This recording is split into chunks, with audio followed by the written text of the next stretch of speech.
Hello everybody, welcome back to my channel. Today I'm drawing a suggestion from my friend, which was to draw a centipede with the head of a human.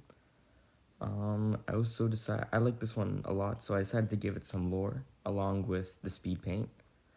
So I guess I can start with that. On July 16th, 1945, the first nuclear bomb was tested. This is when a man named Fredrickson was trying out his life's work.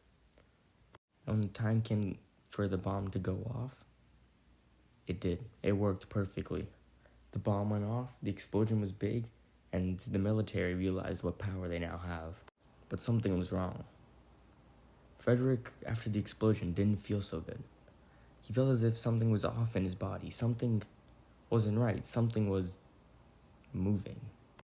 And as time passed, weeks, months, and just about at the 1-year line, Frederick had noticed that he was growing longer. And his legs started to have weird bumps. And those bumps went all across his body. And at about 2 years, he realized that something was sprouting from his tailbone. And his head, he had a constant headache. And he felt like he had to eat a lot more, as if he had multiple stomachs. Suddenly, he started losing a lot of hair. His back started getting plates. And suddenly, he realized he wasn't able to think as well, as if he was slowly but surely losing his mind. Frederick isolated himself in a barn far away so that no one, not even his wife, kids, or anyone would be able to see him and look at what he's become. At about the 2-year stage, he had 3 extra set of legs, and his neck was basically not there. It had combined into his body. He had plates running all the way down his body, with all the nubs becoming legs. Tiny little legs that he can move at will. Almost 100 of them going up and down his body. At this point, he was around 10 to 16 feet tall. And Frederick realized that this was not going good for him, and that he was slowly turning into a centipede. But why? Frederick researched, looked through every possible scenario, every possible thing that could cause his body to do this. Why was he the only one? Why is he the only one that's changing from the nuclear test site? Why is this happening in the first place? What caused him to turn into a centipede specifically? Halfway through his studies, he realized that when the nuclear bomb went off, his DNA spliced with the centipede's DNA that had crawled up his leg. But now what he needed to figure out was, is it reversible? And if so, what does he need to do? And if not, what can he do to prevent himself from hurting anybody when he does fully transform? Another year passed, and he was nowhere to be found. Family had looked for him, cops had looked for him. There was a worldwide search looking for Frederick, as his family did tell the FBI and everybody that something was off with him, and he said he was growing and needed to go research. They did find his barn, but at his barn was just a bunch of research samples of centipedes, DNA, his blood, centipede's blood, and a bunch of other things of him mixing and then taking it out and then mixing again. And he tried doing it with other things, like rats. He tried mixing a rat and a centipede, but it didn't ever work. Or as far as they could see. But as they searched the upstairs barn, they realized there were scratch marks, there were human legs, arms, heads, but he was nowhere to be found. Or so they thought. As everyone was packing up to leave and were going to cancel the search as they had not found him in almost a year now, one of the cops stayed behind as they thought they heard something. The other cops briefed it off as him just being paranoid and going crazy and went off to their cars. But that cop never returned.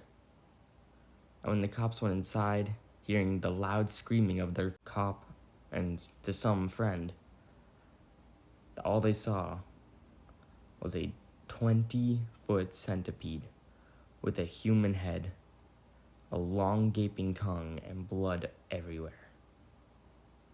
Some of them ran, and some of them stayed, shooting at the monstrosity that was once Frederick. He now had a wrinkled face and basically no body parts except his head. He looked disfigured, as if he wasn't even supposed to be there. They shot at him and shot at him, tried to restrain him, but nothing really worked. They just kept bouncing off of him. And the shots that did hit him in the head didn't really do anything. They just kind of regrew. And this is when they called in their secret forces. Secret forces went in, restrained what used to be Frederick and what they're now calling Centi head, and bringing him back to restrain him. In restrainment, he had been put in a fully metal box, stainless steel to be exact. It was just 4 corners, and they would bring him food every once in a while to keep him alive and study. He was radiating nuclear energy every time there was a cut or something, so they kept the cops that were in the area on very high surveillance to make sure nothing happened to them. And researchers studied Frederick, figuring out what happened to him exactly. And apparently, those stitches on his mouth, he did to himself to try and restrain himself before he fully turned, but it was not a success, as they could clearly see. So now, till this day, they still study Frederick in their secret base, trying to figure out what they could do and if there really is still Frederick in there. And this is where the story ends for Frederick. At least, all we know. Hey guys, thanks for listening to all that lore. I know it was kind of a lot, and it's a new thing, so if it wasn't really entertaining, that's fully my fault. I'm still trying to figure out how to make it more entertaining and how to keep it new. With this piece of art, though, I did really like how this one did turn out. I think it looks really nice. I tried to make it look like he was in confinement when this drawing happened. Probably I struggled with the shading a lot, but I think I did end up nailing the creepy look in the end. And that's really all I have to say. If you have any suggestions, as you can see, I'm fully able to do them, and I am happy to as well. I'm good with almost any suggestions, and I'm really happy to take them. Please consider liking, subscribing, and maybe sharing the video so that I can grow my channel and make more stuff for you more often. I probably will start streaming on Twitch either tomorrow or next weekend. If you have any game suggestions, go right ahead. I'll put my Twitch handle in the description or as a pinned comment in the comment section. Again, thank you for watching, and there's about 30 seconds left of art, and I've run out of things to say, so see you guys next time, and the finished art is here in 3, 2, 1. See ya.